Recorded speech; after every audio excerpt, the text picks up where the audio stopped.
en overraskelse til dig. Er du ikke til kemo? Nej, kemo er jo slut. Du tager bare en taxa til det.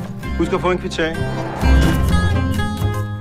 Er han ikke et møgsvin? Man skulle da ikke tillade sig, jo. Man burde jo få et par rockere til at give ham en huskekage.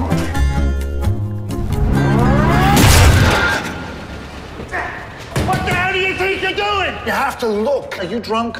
No, I'm not drunk. What's wrong with you? Jeg skal til Italien. Min datter skal giftes. Well, my son's getting married in Italy. I'm Philip. Ida. Hej! Hej, lille momie. Goddag, far. Hej, skatterpige. Undskyld, er det ikke hende nede fra bogmaleriet? Drama. Hej, søde. Og tak, fordi jeg måtte komme med så kort lunde. Det skal nok blive hyggeligt. Just love Italy. The food, the wine, the romance. Don't you? No. Det kan jo godt være, at han bare vil være alene. Nej, hold da op, der er ikke nogen, der vil.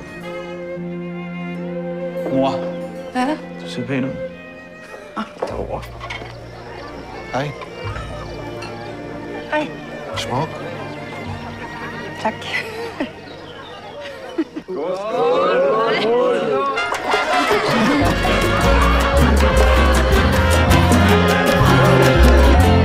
Kan du komme ned på sofaen?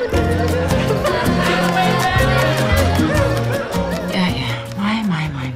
Man må altså godt have sex, inden man bliver gift. Det ved du godt, ikke? Skal du ikke gå om i seng? Hvorfor det?